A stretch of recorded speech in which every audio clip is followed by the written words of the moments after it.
Et puis je te laisse la parole. Seigneur, merci parce qu'on a pu t'adorer, parce qu'on a pu chanter qui tu es. Seigneur, merci parce que tu donnes ta parole aussi qui nous parle, qui nous enseigne, qui nous apprend à te connaître plus. Merci pour Jérémie qui est là, merci pour le message qu'il va nous donner. Seigneur, viens parler à nos cœurs, parler ouais, à nos pensées, Seigneur, qu'on puisse apprendre à te connaître plus, à t'aimer plus, à mettre en pratique aussi ce qu'on va entendre. Seigneur, que tu puisses transformer nos cœurs, transformer nos vies, pour qu'on puisse te refléter et être des disciples. En ton nom Jésus. Amen. Merci. Bonjour à tous. Le titre de mon message ce matin, c'est « Me voici, envoie-moi, mais ». Je crois que l'illustration ce matin aussi, elle m'a aussi tellement parlé sur le fait de dire « Mais qu'est-ce qu'on attend quand on vient au culte le matin ?» Et je crois qu'il y a une part de nous, on est prêt à se dire « Mais Seigneur, me voici, envoie-moi, je suis prêt à te servir. » Mais je crois qu'on donne souvent des conditions. Je crois qu'on pose un peu des conditions. Ces conditions, des fois, ce n'est pas forcément que de dire ah, « Ok, je veux partir en mission, mais je veux aller dans un pays chaud. » Okay, c'est plutôt des conditions de la crainte. Ouais, mais ça, on n'aime pas trop parce qu'on ne se sent pas capable ou on a peur de quelque chose qui nous empêche. Et je crois qu'il y a plein de fois où on aurait envie de plus, mais on se bloque. Et mon histoire, je vais la baser sur Jonas 1 ce matin. On va vraiment le voir ensemble. J'ai fait une exégèse avec toute une structure et on va suivre ensemble. Deux choses déjà. Quand on lit des commentaires sur Jonas, il y a des théologiens qui disent qu'en fait c'est purement une allégorie, un mythe. C'est juste de la fiction qui est donnée pour imager quelque chose. Et il y a d'autres théologiens qui, eux, vont dire non, c'est vraiment historique et ça s'est passé. Moi, je me suis positionné, même si en fait ça n'a aucune incidence sur notre texte, c'est ce que le texte veut dire. Moi, je pense que vu que aussi Jésus va reprendre, et dans Matthieu, et dans Luc, il va reprendre cette histoire aussi pour se baser sur quelque chose. Et je ne pense pas que Jésus aurait repris une fiction comme ça. Je pense que, de nouveau, c'est une question de foi. Les théologiens qui pensent que c'est plutôt une allégorie ou un mythe vont défendre en disant « mais c'est pas possible ». À la fin encore de Jonas, au chapitre 4, il y a toute une plante qui va pousser en un jour, qui va être détruite en un jour. Là, on connaît l'histoire où Jonas se retrouve dans un poisson. Les gens disent « mais c'est pas possible ». Donc ça veut dire que déjà dans ta lecture, là, pour moi, on limite Dieu. Est-ce que notre Dieu est le Dieu de l'impossible ? Amen.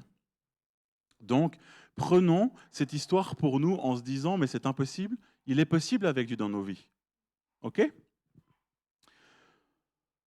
On peut volontiers mettre l'image.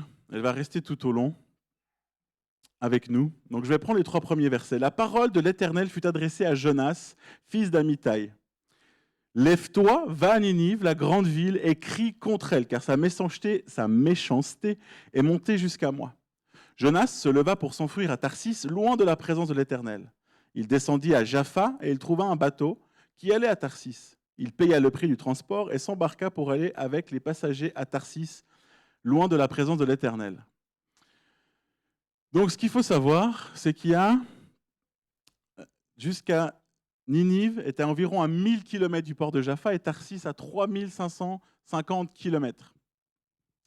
On a Jonas qui est un prophète d'Israël, qui est un Israélite, on peut le lire dans les textes, comprendre qu'il est aussi très patriotique, prêt à défendre Israël. Le Seigneur l'appelle, il est disponible en tant que prophète. Mais il va fuir depuis Jaffa à l'autre bout, à Tarsis, au lieu de monter à Ninive. En fait, il y a clairement une fuite.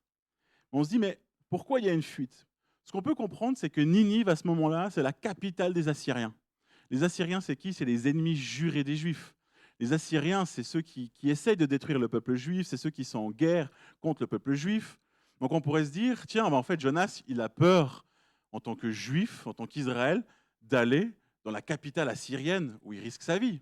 Au final, il se dit, mais je suis tout seul contre une armée. Après, on peut se dire quoi ? Dieu lui demande, on le voit dans la première structure, j'ai entendu sa méchanceté, va et crie contre elle. Mais en fait, peut-être que Jonas se dit, mais eux, c'est nos ennemis.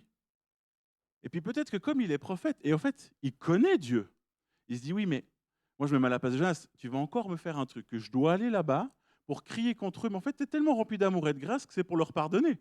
Donc moi, je vais me retrouver un peu comme un pigeon. Je dois crier contre elles, puis en fait, tu veux les aimer, puis faire grâce. Alors peut-être qu'il se dit, non, mais moi, je n'ai pas envie de passer pour ça. Ou peut-être qu'il se dit, très patriotique, ah mais non, tu es le Dieu des Juifs. Eux, c'est les Assyriens. Moi, je ne vais pas aller annoncer qui tu es à eux. Il y a plein de possibilités qu'on peut s'imaginer. Mais je pense qu'il y a vraiment cette notion qu'on doit garder, que c'est quand même la capitale de l'Empire assyrien à ce moment-là et qu'il y a une certaine crainte qui est là. Mais je crois que nous aussi, quand Dieu nous dit lève-toi, il y a des fois on a peur et on fuit. Mais on fuit quoi? Est-ce qu'on a aussi des craintes? Est-ce que ces craintes, c'est se dire ah mais je ne suis pas capable? Moi j'aime dire oui, de toute façon on n'est pas capable. On l'est par la grâce de Dieu. On l'est au travers des dons qu'il nous donne. C'est lui qui va nous ouvrir le chemin. Donc oui, cette crainte, elle est là, mais elle ne devrait pas nous empêcher d'aller. Ou il y a des personnes qui des fois se rendent disponibles pour dire mais j'aimerais, mais en fait ils ont peur, on a peur de la réponse de Dieu. Dire mais en fait, je crois qu'au fond de moi, il y a une partie, j'aimerais peut-être partir en mission. Mais j'ai tellement peur, en fait, on va dire dans l'autre sens. On peut se dire, j'ai tellement envie de partir en mission, mais en fait, j'ai peur d'aller dire à Dieu, est-ce que tu vas m'envoyer en mission? Parce que s'il me dit non, je vais faire quoi? Des fois, on est comme ça. On préfère ne pas aller chercher la bénédiction de Dieu parce qu'on a peur qu'il ne dise pas ce qu'on veut, puis du coup qu'on désobéisse. Alors on se dit, je vais faire ma petite vie comme je veux, et puis je vais faire parce que de toute façon, au final, je sers le Seigneur. Des fois, on réfléchit aussi comme ça. Et des fois, il y a une partie où il y a un prix à payer. On se dit, OK, je veux servir le Seigneur, mais jusqu'à là, ça me va bien.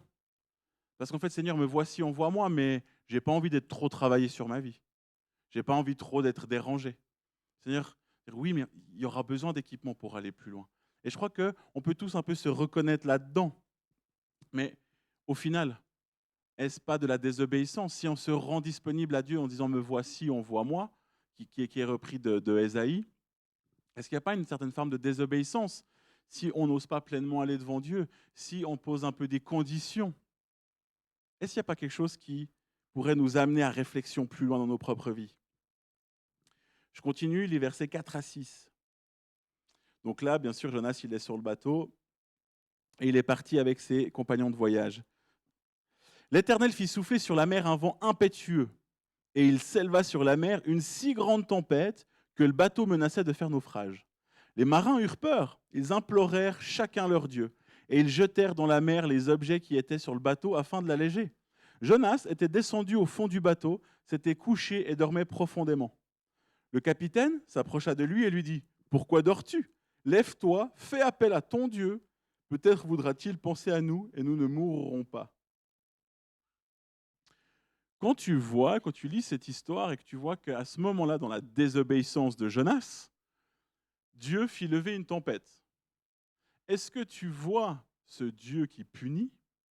Est-ce que tu reconnais ce Dieu que tu sers depuis des années qui dit, si je ne fais pas comme il veut, j'ai des conséquences sur ma vie?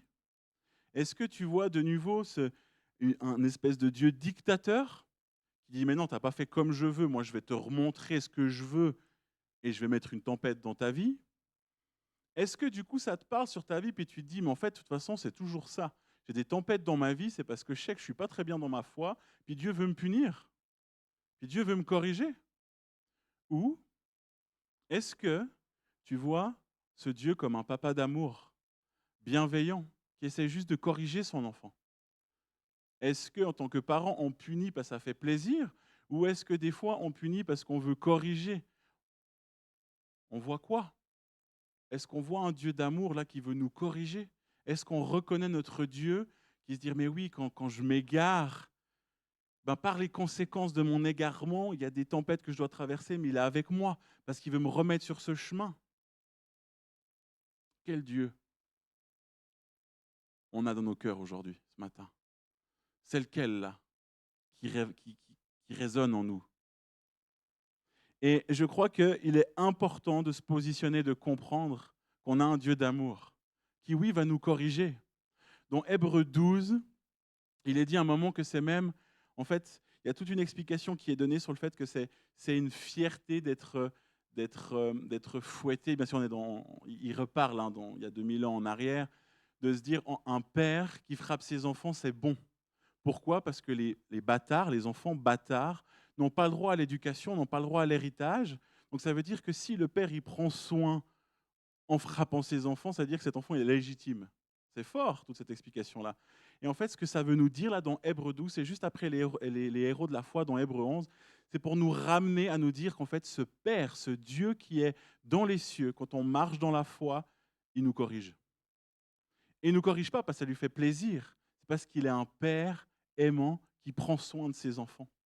Et est-ce qu'on arrive à se positionner là et à se dire, mais oui, en fait, quand je dis me voici, envoie-moi Seigneur, je veux aller dans la mission, est-ce qu'on est capable de se dire, je suis faible humainement et je vais faire des erreurs et je vais traverser des tempêtes et je vais devoir vivre des tempêtes et de se dire, ces tempêtes-là, Seigneur, je sais que tu es avec moi, tu me tiens la main, on est ensemble à traverser. On peut se proclamer le psaume aussi 23 qui dit même, quand je traverserai l'ombre de la vallée de la mort, tu seras avec moi.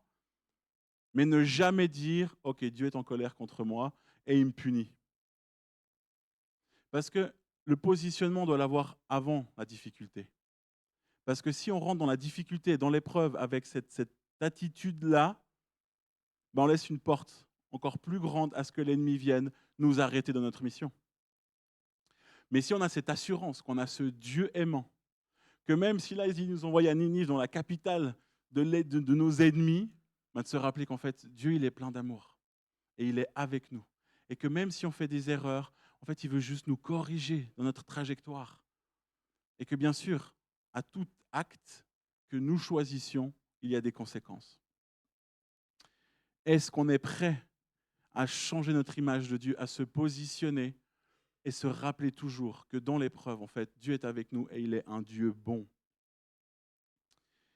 Mais là, lui, Jonas, au lieu de se rappeler et de se dire, OK, je reconnais mon erreur, j'ai fui, je me repens, non, lui, il va dormir. Il est dans une situation sur un bateau où les gens paniquent, ils invoquent un peu tous leurs dieux. Imaginez-vous la scène, vous êtes sur un bateau, c'est un peu à cause de vous qu'il y a une tempête, vous le savez. Vous voyez les marins autour de vous en panique générale, à essayer d'invoquer tous les dieux qu'ils connaissent, à jeter toute la marchandise, et vous, vous allez vous coucher. Pourquoi? Est-ce que ce n'est pas encore une fuite? Est-ce que des fois, on n'a pas ce réflexe, quand c'est difficile, de se dire, ben, vivement que j'aille me coucher ce soir, que la journée se termine et on repasse à demain? Est-ce qu'on n'a pas des fois ce réflexe? Est-ce que des fois, le fait d'aller se coucher, ce n'est pas aussi une fuite? De se dire, bon, ben, de toute façon, on reprendra demain, on verra ça demain. Jonas sait complètement qu'il est responsable dans cette situation. Il le sait. Est-ce que nous-mêmes, quand nous arrivons à être authentiques avec nous-mêmes, dans toutes ces situations des fois de galère, dans lesquelles on se trouve, est-ce qu'il n'y a pas une petite voix en nous qui nous dit, mais c'est toi-même dans ta conséquence de tes choix? Assume. Mais est-ce que des fois, on n'a pas plutôt envie de remettre la faute sur les autres? Et est-ce que cette voix qui nous appelle à la repentance, de se dire, OK, c'est juste, je suis là par mes choix, est-ce qu'à ce moment-là, on n'arrive pas justement à se lever et de se rappeler ce Dieu d'amour et de dire, waouh, en fait, il y a la grâce, je sais que tu me pardonnes déjà, en fait. Pardon, j'ai fait une erreur, oui. Mais en fait, je veux que tu sois avec moi, je veux me rappeler que tu es là, je veux te ressaisir la main. Et se dire, peu importe, peut-être que tu es en train de naviguer dans ta vie aujourd'hui entre Jaffa et Tarsis, entre Jaffa et Tars. Peut-être que tu en es là dans ta vie. Peut-être que dans ta vie aujourd'hui, ça fait des années que tu es déjà à Tars. C'est plus que tu es arrivé à Tars, c'est que tu as même acheté un terrain, construit une maison, puis que tu vis bien. Et tu te dis, au fond de toi, tu as l'impression, mais je ne suis pas dans les plans de Dieu. Je suis puni. En fait, j'ai tellement désobéi qu'en fait, la conséquence, c'est qu'aujourd'hui, Dieu ne m'utilise plus. Mon frère, ma sœur, non, reprends le bateau et retourne à Ninive. Peut-être que tu es dans ta vie à te dire là aujourd'hui, mais il ne se passe plus rien. Ben, saute du bateau. Demande même pas au chauffeur qui te ramène. Saute et fais confiance en disant, OK, ben maintenant, Seigneur, je suis là. Je reconnais. On fait quoi? Et je crois qu'à tout moment, du moment qu'on a pris ce bateau, qu'on soit arrivé à Tars avec notre terrain ou qu'on soit encore sur le bateau, je crois qu'à tout moment, on peut se repentir et se dire, oui, Seigneur, je veux aller dans ta voie. Je veux aller, je voulais être ton serviteur, ta servante. Et je crois qu'à tout moment, on peut se repentir de ça. Je vais prendre les versets 7 à 10. Puis ils se dirent l'un à l'autre, Venez, tirons au sort pour savoir qui nous attire ce malheur. Ils tirèrent au sort et le sort tomba sur Jonas. Je fais juste une parenthèse. Dans le Proche-Orient ancien, en fait, ils avaient tous conscience que le tirage au sort n'était pas de la chance. Ils avaient tous conscience que le Dieu ou leur Dieu était derrière cette chance-là. Donc en fait, le tirage au sort n'est pas comme nous un jeu de hasard qu'on peut voir aujourd'hui. Il y a vraiment une réflexion dans le Proche-Orient ancien de se dire, OK, derrière le tirage au sort, c'est les dieux qui est le destin qui fait les choses. Donc le sort tomba sur Jonas. Alors ils lui dirent, dis-nous qui nous attire dans ce malheur, quelle est ton occupation et d'où viens-tu? Quel est ton pays et de quel peuple es-tu? Il leur répondit, je suis hébreu et je crains l'Éternel, le Dieu du ciel qui a fait la mer et la terre. Ces hommes furent saisis d'une grande crainte et lui dirent, pourquoi as-tu fait cela? Ils surent en effet qu'ils fuyaient loin de la présence de l'Éternel parce qu'il leur déclara. En fait, il va faire une déclaration théologique. Il va dire, je suis hébreu, je crains l'Éternel, le Dieu du ciel qui a fait la mer et la terre. En fait, je me suis posé une question, pourquoi en fait Jonas ne leur dit pas avant? Pourquoi il ne le dit pas avant? Parce qu'il sait très bien qu'il est en train de le fuir, ce Dieu même. Ce Dieu-là qu'il est en train de proclamer. Une déclaration, une proclamation. Mais il ne l'a pas dit en rentrant sur ce bateau. Est-ce que nous, aujourd'hui, par notre attitude, sachant que devant Dieu, on n'est peut-être pas clean, est-ce qu'on ose affirmer que nous sommes enfants de Dieu?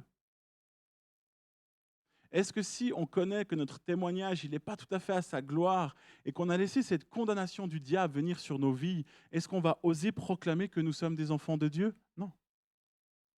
On va en avoir honte. Est-ce que si on a encore des fois des choses qui ne sont pas réglées dans nos vies, est-ce qu'on va oser proclamer ça? Non. Si on marche dans la volonté du Seigneur et qu'on porte avec fierté ses valeurs, qu'on porte avec fierté ce mandat qui nous est donné, si au lieu de partir à Tarsis, on monte sur Ninive et qu'on nous pose ces questions, je vous garantis une chose, là c'est avec fierté qu'on va montrer notre identité d'enfant de Dieu. Mais c'est sûr que si on fuit, on ne va pas trop oser dire qui on est. Et ça, je crois que c'est important.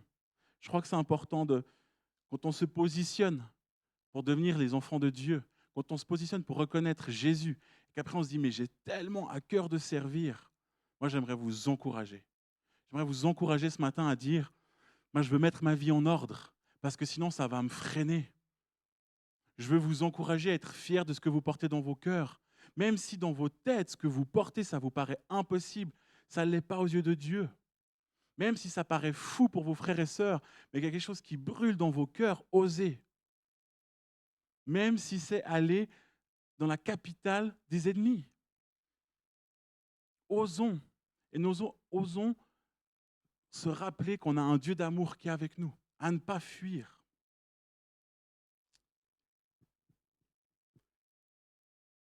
Au verset 9, justement, il va répondre qui il est. Puis au verset 10, les marins vont avoir peur et dire, mais pourquoi tu fais cela? En fait, ils n'en reviennent pas, en fait. Ils n'en reviennent pas qu'il est en train de désobéir. Ils ne comprennent pas, les marins. Et est-ce que si on a un frère ou une sœur, on peut connaître son appel sur sa vie, on peut l'encourager des fois le dimanche, puis qu'on voit qu'au final, c'est compliqué pour lui, puis qu'il arrête, puis qu'il fuit, une partie de nous, on va se dire, mais attends, mais tu es avec toi, tu as le grand Dieu. Pourquoi tu t'arrêtes? Et en fait, ces marins-là, à ce moment-là, ce qu'il faut savoir, c'est qu'ils connaissent un petit peu le Dieu d'Israël, ils connaissent un petit peu ce Dieu unique. Parce qu'ils savent en tant que marins que c'est lui qui aurait créé toute la mer.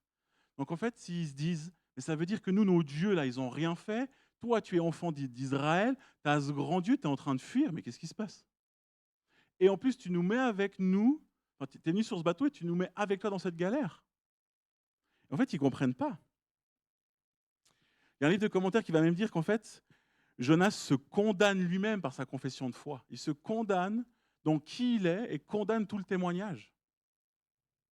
Et plus loin, si je reprends verset 11, ils lui dirent, « Mais que te ferons-nous pour que la mer se calme envers nous ?»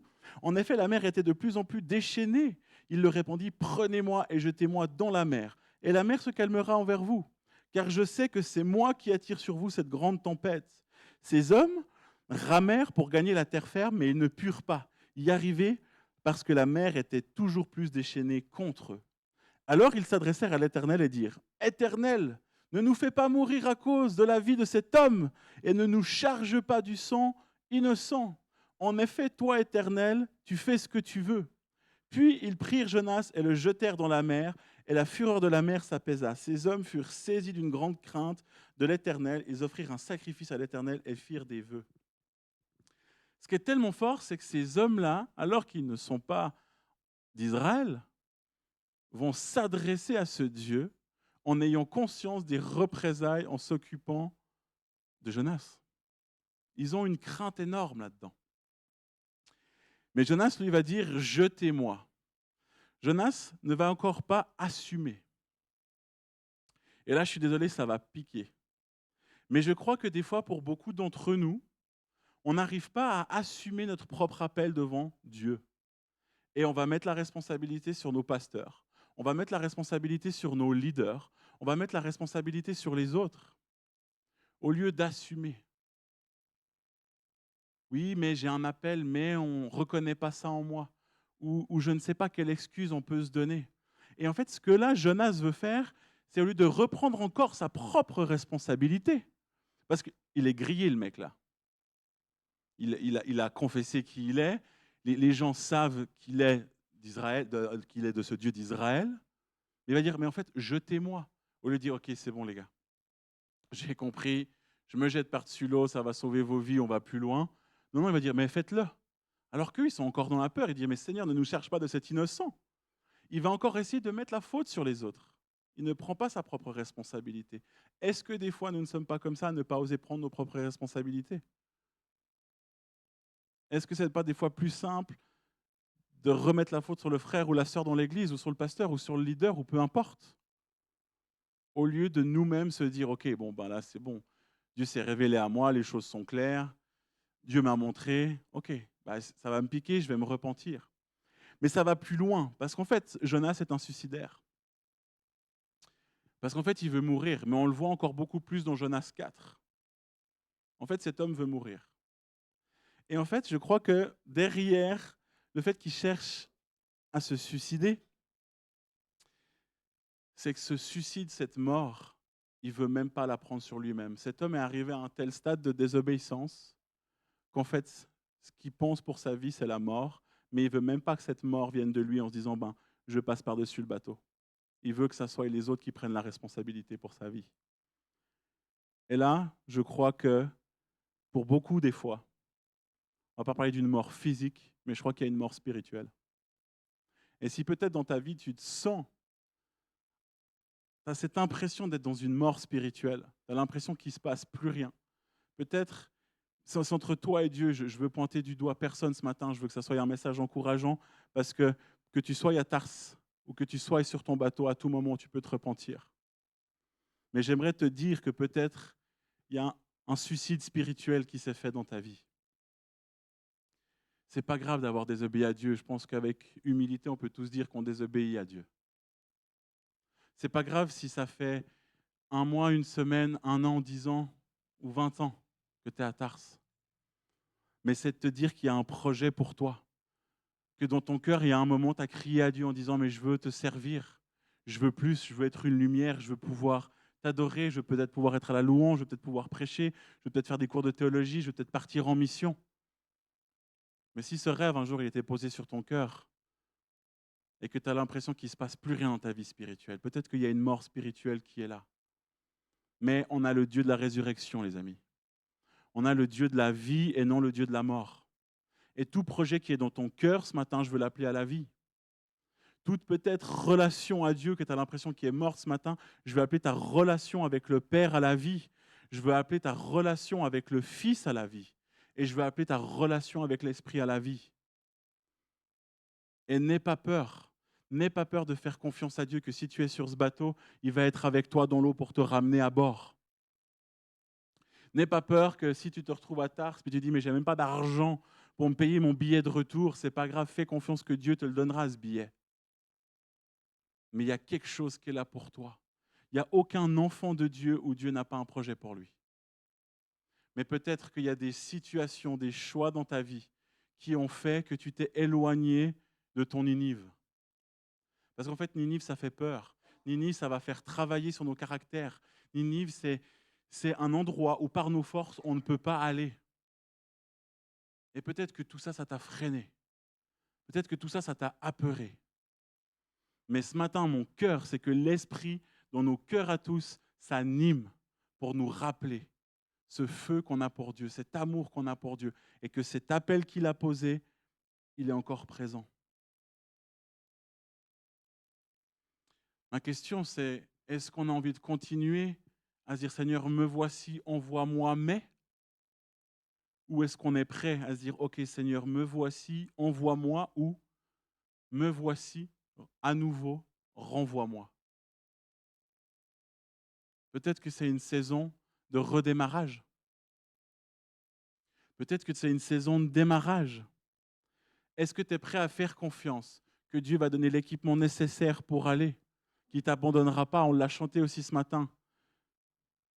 Il ne veut pas, la version c'est quoi? Tu ne me laisseras. Hein. Moi, si je connais, tu ne m'abandonneras pas. On l'a chanté ce matin, tu l'as chanté. Est-ce que tu es prêt à dire, OK, je pars dans mon Ninive et je sais que tu ne m'abandonneras pas? Jamais. Et que même s'il y a des épreuves, je sais que tu seras avec moi pour les traverser. Oui, ça va être dur, oui, ça va piquer. Mais je le redis, je l'ai dit la dernière fois que je suis venu dans la prédication et vous allez m'entendre encore le dire, si on est une famille en Christ, si on est là ensemble, c'est pour s'encourager les uns les autres. C'est aussi à ça que ça sert la communauté. C'est de se dire, mais j'ai besoin d'être encouragé. Qu'est-ce que tu veux faire ce matin? Qu'est-ce que tu as envie de faire dans ta vie ce matin? Où t'en es? Et c'est mon cœur, vraiment, qu'on puisse se repentir. Se repentir ce matin de cette disponibilité qu'on a offerte à Dieu et qu'on a peut-être refermée. Peut-être encore autre chose, c'est toutes des craintes que tu avais en ne te sentant pas capable. Mais de te rappeler qu'en fait, avec ce que Dieu va donner, tu vas être capable. Est-ce que tu as envie d'oser ce matin? C'est ma question. Est-ce que tu as envie d'oser, de rentrer dans cette disponibilité? En enlevant le mais. En enlevant ce ouais, mais je ne veux pas ça. Est-ce que tu es prêt à faire confiance que ce que Dieu a pour toi, il n'y a rien de meilleur? Et que ce qu'il te demande à ton voisin ou à ta voisine ce matin, ce n'est pas forcément ce qu'il va te demander à toi? Est-ce que tu es prêt à lui faire confiance, à te dire, me voici, envoie-moi, mais sans condition? Et te faire confiance qu'il est avec toi. C'est avec cette question que je vous laisse ce matin. Amen.